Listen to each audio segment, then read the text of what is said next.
Ang kwentong ito ay hango sa totoong buhay. Karanasan ito ni Iroy. Taong 1970, Ormoc, Leyte.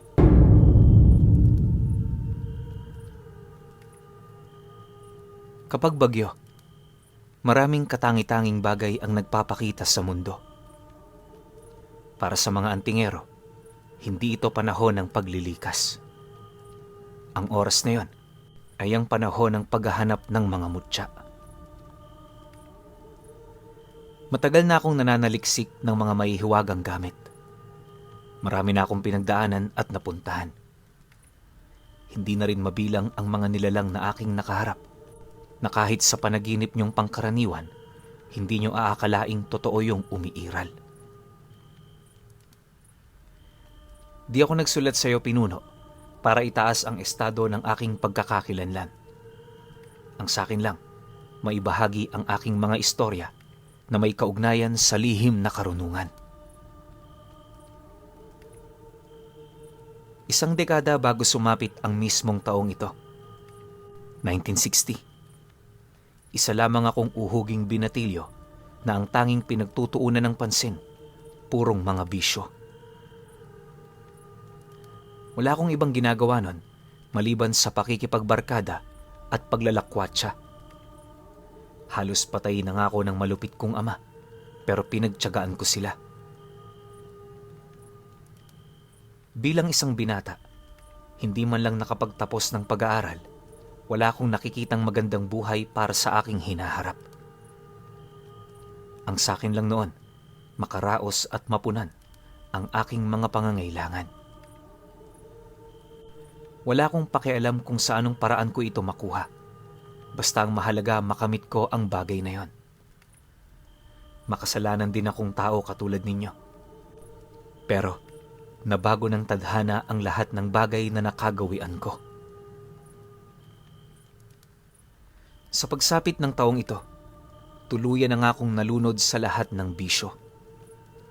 Basag ulo rin akong tao, kaya marami ang naghahanap sa akin. May mga pagkakataon ngang buwanan na lang ako kung umuwi dahil sa mga banta at kasalanang aking nagawa. Nawala na rin ang pagmamahal noon ng aking mga magulang, kaya hindi na nila ako pinakialaman. Umuwi man ako sa hindi, ayos lang para sa kanila. Yung tatay ko nga, parang hindi na rin ako tinuturing na anak. Sa paglipas pa ng mga araw, patuloy kong sinunod ang kagustuhan ng aking puso. Inom dito, inom doon, punta kahit saang lugar nang walang iniisip na responsibilidad. Napakataas ng pagtingin ko noon sa aking sarili na animoy wala nang makakapantay, lalo na kapag kasama ko ang aking grupo. Pero lingid sa aking kaalaman na ang ganong maliligayang araw ng aking buhay, malapit na palang magtapos. Biyernes noon ng hapon, pumanhik kaming magkakaibigan sa Karatig Baryo. Nataon kasing pista sa lugar na yon, kaya na may hindi na kami nagpatumpik-tumpik pang umalis. Sa aming paglalakad, wala namang kaming inisip na masama. Puro kwentuhan at asaran pa kami nun, hanggang sa marating na namin ang baryo. Di pa man kami nakakapasok, maraming tao na ang bumungad. May mga perya ring sumalubong, kasama ng mga pagtatanghal ng mga payasong unang beses lang naming makita. Ang plano ng barkada, magnakaw ng pera sa mga nagpeperya tapos gamitin ito para makapasok kami ng sayawan. May bayad kasi ang pagpasok sa plaza. Nagkataong wala naman kami noong dala. Siyempre, ano pa ba ang aasahan nyo sa mga palamuning tao? Habang isinasagawa namin noon ang aming masasamang mga balak, napapansin kong may mga tauhan na ng perya ang nakakahalata sa aming kaduda-dudang kilos. Upang hindi kami matunugan ng mga ito, agad ko naman silang sinenyasan na kumalma na muna. Ang kaso lang, nang mapansin nyo ng aking mga kasama, Tumawa lang naman sila na parabang hindi man lang nababahala. Dahil dito, pilit ko namang sinunod ang aming plano. Bawat pwesto ng perya, maigi akong nakikisiksik sa mga tao. Kunyari dumadaan lang ako, pero ang hindi nila alam, pasimple na akong nangdedekwat ng salapi sa kani-kanilang mga bulsa. Sa loob ng halos kalahating oras, sobra pa ako sa manunugal na nanalo ng limpak-limpak. Nang mapagtanto kong sapat na ang nakuha kong salapi, nagmadali naman akong lumabas. Akala ko, ligtas na ako noon, pero pagdating sa may bandang madilim na parte ng peryahan, may bumungad sa aking isang mataas na tao na namumula ang mga mata. Nakasuot din yon ng maskara ng payaso, kaya alam ko na kaagad na tauhan yon ng perya. Akmang maglalakad pa ako pabalik sa loob, bigla naman akong hinablot nito sa ulo, sabay takip ng aking bibig at kaladkad papalayo. Napakabilis ng pagdukot sa akin ng taong yon, na halos hindi yun namalayan ng mga kasamahan kong nasa malapit lang.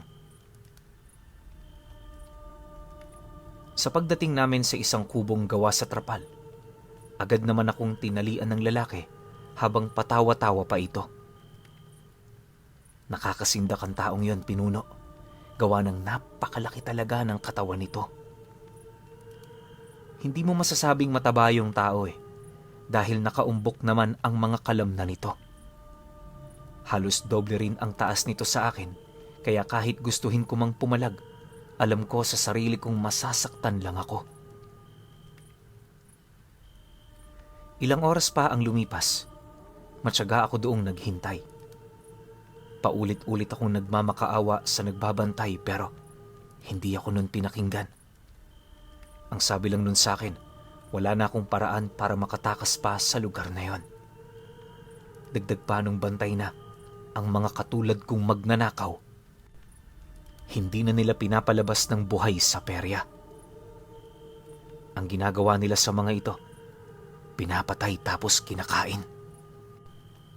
Noong una, inakala kong biro lang ang lahat ng yon, pero pagsarado ng perya, lahat ng mga tauhan nito nagsikumpulan sa labas ng kubong yon. Bawat isa sa kanila, matyagang naghihintay hanggang sa may pumasok na doong isang matandang lalaki na tinatawag nilang kaabit. Hindi ko mawari kung sino ito, pero yung pamamaraan ng kilos nito parang yon ang namumuno. Pagharap naman ng matanda sa kinaroroonan ko, agad naman akong humingi ng tawad at pagmamakaawa, pero hindi ako nun pinakinggan. Imbis na maantig ang puso nito, ngumisi lang naman yun sa akin habang nagwiwika ng, "Ngayong nahuli ka, mas nakakaawa ka pa sa anak ng dagang iniwan." "Huwag mo na kaming lokohin sa ganyan. Alam kong matagal ka nang magnanakaw. Nakakaawa ang magulang nyo, no? Pagkatapos kayong palakihin, magiging salot lang kayo sa lipunan. Pero huwag kang mag-alala, Noy. Tutulungan ka naming matapos ang iyong pinagdadaanan." Kasabay ng pagwika ng matandang yon, ay ang pagsenyas naman ito nung mga tauhan nitong nasa labas. Maya-maya pa, pumasok yung malaking lalaki, bitbit yung dalawa kong kasama.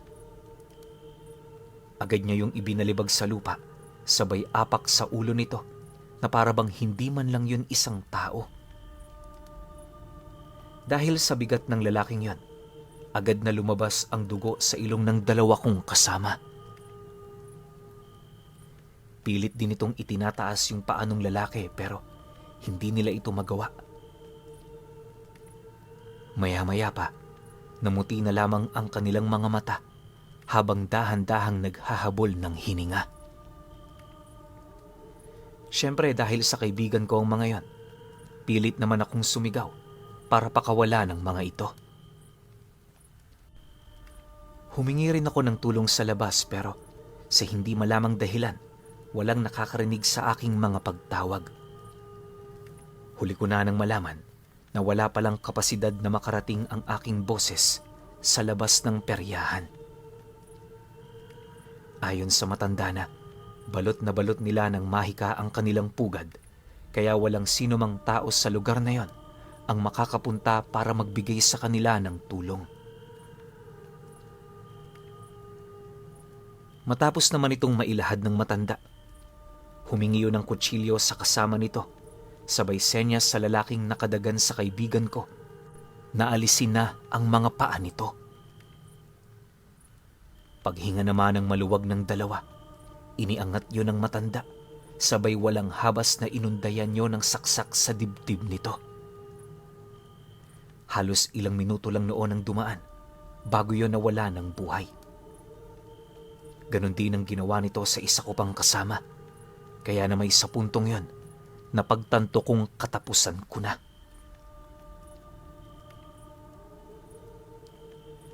Pagsilay naman ng matanda na patay na ito, winakwak nito ang dibdib ng dalawang kasama ko, sabay hugot sa kanilang mga puso. Akala nung una, gagawin lang yung panakot sa akin ng matanda, pero harap-harapan niya itong kinain pinuno. Yung naramdaman ko noon, blanko na talaga. Di ko maisip kung sino ba ang mga taong yon. Bakit nila ito nasisikmura at bakit ganon ang mga pag-uugali nila? Sa dinami-rami kasi ng taong nakilala at nakalaban ko, wala pa akong nakasagupang kumakain ng karne ng tao. Yun ang kauna-unahang pagkakataon. Kaya yung takot ko noon, sagad hanggang buto talaga. Matapos naman itong mapagpistahan ng mga tauhan sa perya, inilibing nila sa aking tabi yung mga natirang labi ng aking mga kasama. Nang akmang aalis na yung matanda, inabisuhan nito ang bantay, nabalian ako ng binti. Pagkatanggap naman ito ng utos, dali-dali naman ako nitong hinila hanggang sa naunat na niya ang aking mga paa. Pagsilay naman doon ng mga kasama nito, bigla naman itong hinataw ng 2x2 ng kahoy ang aking tuhod. Sobrang sakit nun, pinuno, kaya wala na talaga akong nagawa kundi ang sumigaw. Dahil sa sakit na nararamdaman ko, halos ipagdasal ko na napatayin na lang nila ako. Ang kaso lang, yung pagpapahirap sa akin ng mga tauhan ng perya, tumagal pa ng ilang araw. Isipin ninyo, bali na noon ang tuhod ko, tapos hindi pa yun na ibabalik sa dati. Halos mapuno na rin yun ng pamamaga, kaya hindi na ako nakakagalaw. Tipong kahit kinakagat na ng langgam ang aking paa, di ko yun pwedeng kamutin. Konting sagi lang kasi sa binti ko, mamamatay at mamamatay na ako doon sa kakaiyak.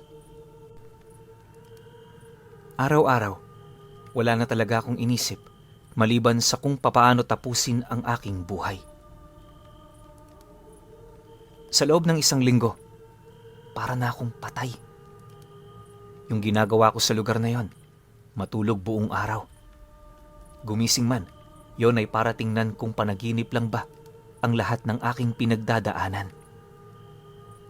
Paulit-ulit ko na ring iniisip ang aking mga magulang at ang mga bagay na hindi ko pinapahalagahan noong kasama ko pa sila.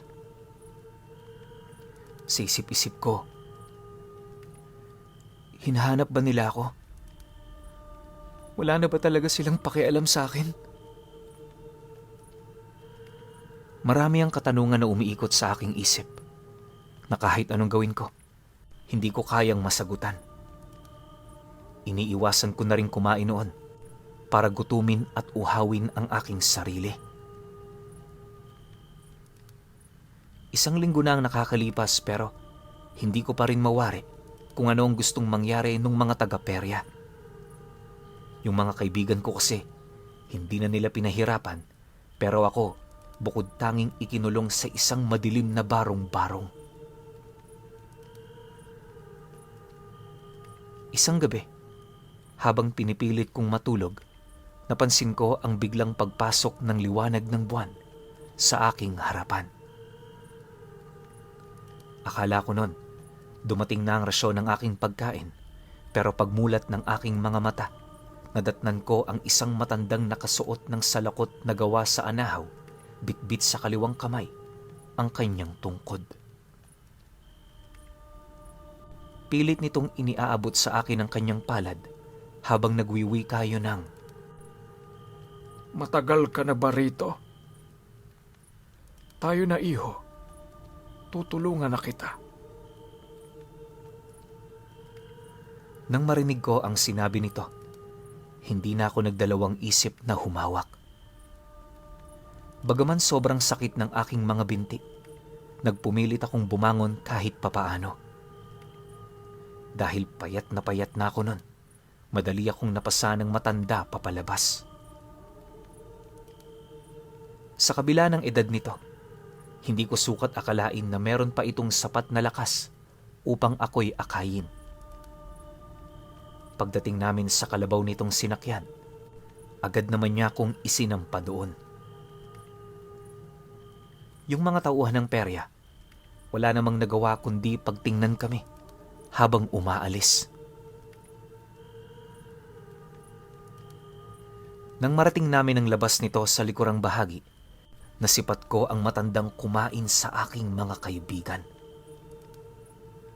Nanlilisik ang paningin nitong nakatitig sa amin pero paglapit doon ng matanda, bigla yung napayoko habang umiiyak. Hindi ko na narinig ang kanilang pag-uusap pero base sa akto ng matandang nagligtas sa akin, parang pinapagalitan nito ang nilalang na yon. Nang makalabas na kami, doon pa lamang ako nagkaroon ng maayos na pahinga. Ilang oras ang dumaan. Paggising ko, naramdaman kong hindi na gaanong masakit yung tuhod ko. Nababalot na rin yon ng benda, tapos nakahiga na ako sa maayos na higaan. Di ko na tinanong pa kung saang lupalop ako napunta. Ang mas mahalaga, nalayo ako sa mga nilalang na yon. 2 araw ang lumipas. Unti-unti nang nanumbalik ang aking lakas. Nang magkaroon na ako ng lakas ng loob para muling tumayo, nilibot ko ang bahay na pinagdalhan sa akin ng matanda. Paglabas ko roon, unang bumungad ay yung napakagandang tanawin ng gubat. Wala raong katao-tao maliban sa matandang kasama ko. Sa gilid din ng bahay, may sapang may malinis na tubig na dumadaloy. Marami rin doong isda, kaya napag-isip-isip ko, baka doon kumukuha ng pagkain yung matanda. Matapos ko namang malibot ang kabuuan ng lugar, naglakas loob akong lumapit sa taong nagligtas sa aking buhay para yon ay kausapin. Una kong itinanong, papaano niya nalaman na may tao sa lugar na yon at bakit siya nagdesisyon na iligtas ako. Nang marinig naman ito ng matanda, tumawa lang naman yon habang abala sa pagyupyup ng tabako. Pagbaba naman niya nito, mahinahon naman yung sumagot sa kanya ng, Tadhana ang nagdala sa akin doon, iho. Huwag ka nang mag-alala. Hindi ka na babalik sa lugar na yon. Nakikita kong punong-puno ng mantsa ang puso mo. Tutulungan kita. Hindi pa naman huli ang lahat. Hanggat may buhay, may pag-asa tayong magbago. Matapos naman itong mailahad ng matanda, binigyan niya ako ng isang banal na kasulatan. Pinabasa niya yun sa akin araw-araw hanggang sa matapos ko ito. Sumunod naman ako doon, gawa ng labis-labis ang utang na loob ko sa matandang yon. Sa isip-isip ko nga nun, alipin na niya ako dahil siya ang nagbigay sa akin ng ikalawang buhay. Isang buwan ang lumipas, marami akong nalamang nagpabago ng aking pananaw sa buhay. Sa aking pagbabasa, nalaman ko ang mga dapat at hindi dapat gawin ng isang matinong tao. Nalaman ko ring masama ang bisyo, kaya lahat ng yon tinigilan ko. Hindi naman talaga masamang magbisyo Linawin ko lang. Basta ba'y huwag kang magpapakalulong. Sabi nga ng baliw dito sa amin, tama lang. Habang tumatagal ang pananatili ko sa matanda, napag-alaman kong isa pala itong manggagamot. Marami itong tangang bagay sa kanyang katawan na halos hindi ko maintindihan. Dala ng aking kuryosidad, sinubukan kong magtanong ukol dito. Akala ko pagbabawalan niya ako, pero nung mapansin niyang interesado ko sa mga ganoong bagay, malugod niya akong tinuruan kung para saan ang lahat ng iyon. Inalok niya rin akong maging disipulo, gawa ng naniniwala ang matanda, yon ang tadhanang naghihintay para sa akin. Isa rin yun sa mga rason kung bakit niya ako iniligtas sa sitwasyong hindi ko inaasahang matatakasan ko pa. Nagsimula ang pagtuturo ng matanda sa mga simpleng usal at sa mga ritual na puwersahang magpapalabas ng aking diwang hiwaga o mas kilala na ikatlong mata. Hindi pala basta-basta ang pagpapalabas ng ganoong abilidad, pinuno. Mag-iisang linggo rin akong nagsagawa ng katakatakot na dasal. Kaya ako, saludong-saludo talaga sa mga taong may likas na ganoong kakayahan. Para sa akin, mga espesyal sila. At kung magagamit pa nila sa mas mataas na antas ang mga likas nilang biyaya, naniniwala akong kakatakutan din sila ng karamihan.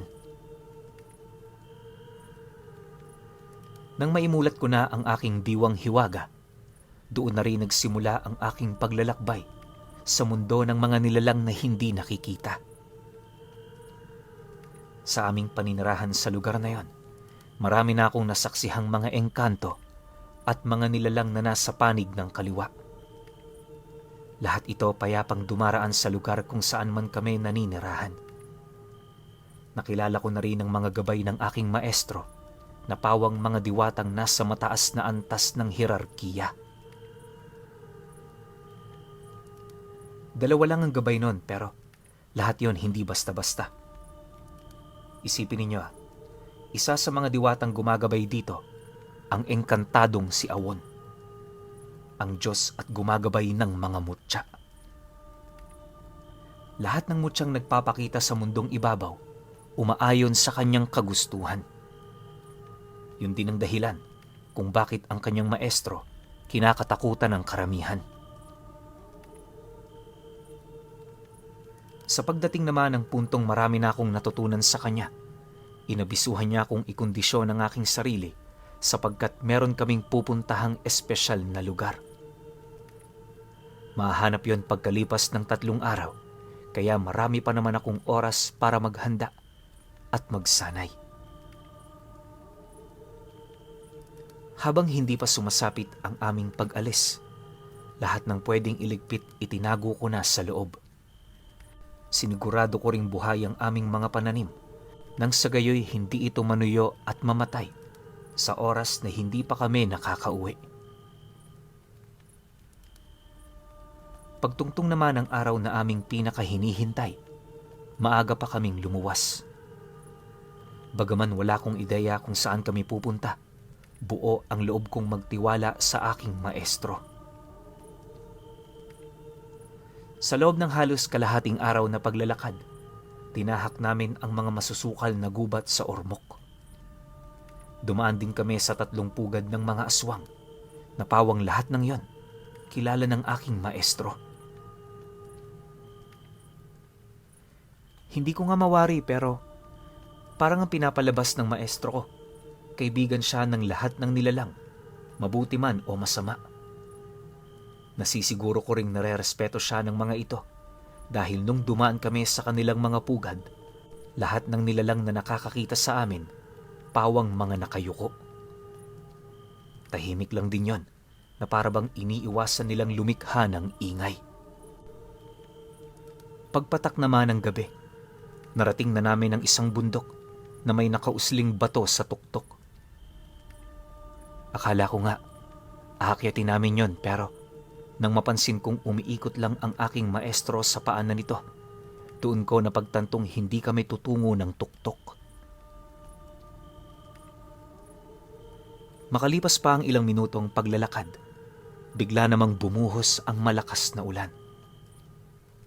Patay man ang aming mga sulo, nagpatuloy kami sa paglalakad hanggang sa marating namin ang isang maliit na batis na may nakausling isang tumpok ng buhangin sa pinakagitna nitong bahagi.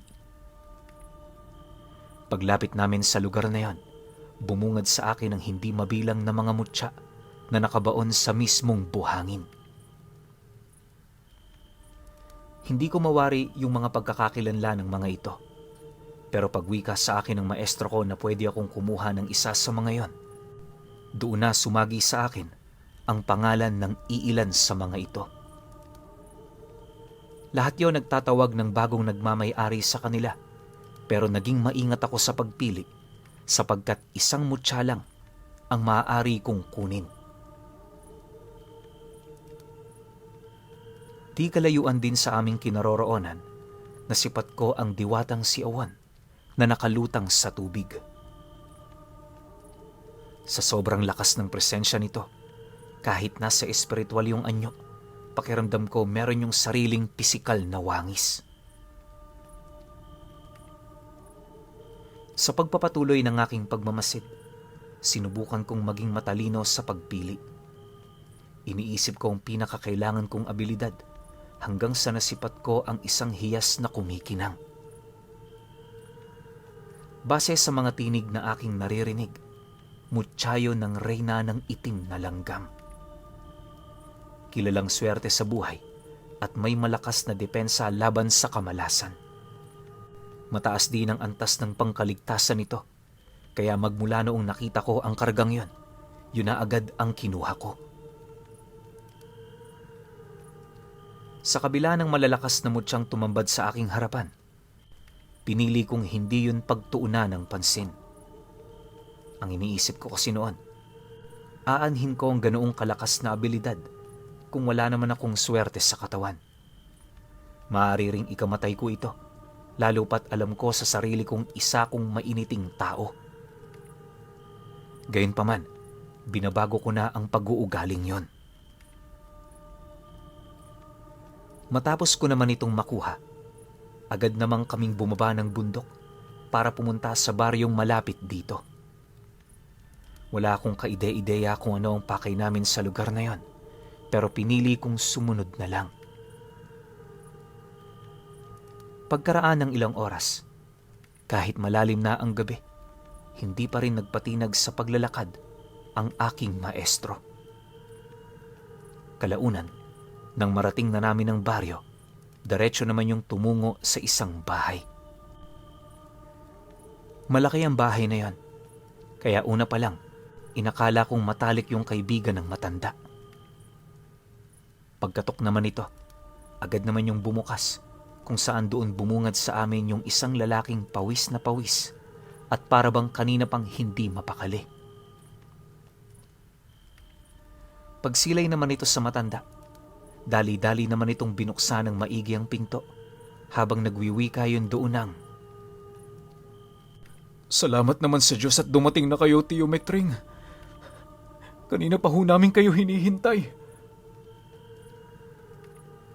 Nang marinig naman ito ng kanyang maestro, agad naman yung pumasok sa loob, sabay tungo sa isang silid kung saan ang gagaling ang sigaw ng isang batang lalaki. Pagbukas ko ng pinto, bumungad sa akin ang isang binatilyo na punong-puno ng kalmot sa muka. Pilit na ring umaangat ang katawan nito sa higaan na parabang gustong-gusto na nitong makawala mula sa pagkakatali. Nang masipat ko ang batang yon, una kong napansin ay yung malaki nitong tiyan. Sa loob ng tiyan, kitang-kita ko ang paggalaw ng kalamnan nito na parabang may kung anong hayop doong naninirahan. Halos natigil lang ang paggalaw ng batang yon nang usalan nito ng aking maestro, sabay lapat ng suot nitong medalyon sa mismong tiyan nito. Akala ko, doon na magtatapos ang lahat ng pangyayari noong gabi. Pero ilang minuto pa ang lumipas, matapos niya itong mapakalma, may narinig akong kumpas ng pakpak ng isang malaking ibon na bigla na lamang dumapo sa bubong ng bahay. Pagkatapos nitong lumapag, agad naman naming naamoy ang isang nakakasulasok na baho na para bang pinaghalo-halong bulok na karne, tapos na to yung ihi ng tao. Dahil dito, napasilay naman sa akin ng maestro ko, sabay wika ng, Dito natin masusubukan ang ilang buwan mong pagsasanay. Humanda ka na, Iroy, at may papatrabaho ko sa iyo maya-maya. Nang marinig ko naman ang sinabi nito, agad naman akong sumang-ayon. Wala man akong kaide-ideya sa ipinapagawa nito pero napilitan akong sumang-ayon. Hindi naglaon. Pag-utos naman ito sa aking lumabas ng bahay, dali-dali ko namang binitawan ang mga gamit na aking dala at nung palabas na ako ng pinto, muli ako nitong tinawag para ibigay ang punyal na palaging nakasukbit sa katawan nito. Matapos ko naman yung makuha, nagmamadali naman akong lumabas at nung marating ko na ang bakuran ng bahay, tumambad sa akin ang isang malataong nilalang na nakatayo sa bubungan. Nakabalot sa buong katawan nito ang mga pakpak nito na para bang isa yung dambuhalang paniki na nagkatawang tao. Sa puntong yon, doon ko napagtanto na ang nilalang na aking kaharap ay isa na namang aswang. Malalim ang takot ko sa mga ito pero hindi na ako nagpatumpik-tumpik pa na gawin ang parte ko para makatulong sa aking maestro. Pinuno, yung susunod na parte ng kwento ko, ipapadala ko kagad sa inyo. Huwag ka mag-alala. Ipinapangako ko, isa ito sa mga magagandang kwento mo na ilalagay rito sa channel mo. Okay! Ayos, ayos. Sa wakas, no? Meron na tayo ulit na series. Pero alam nyo ba? Kasi nasa title naman na no? Isang diwata pa lang yung nakikita niya. 2 to. So, pahintay na lang ako sa episode 2 para magkaalaman na kaagad. Yun lang, pahintay na lang ako ha. Salamat.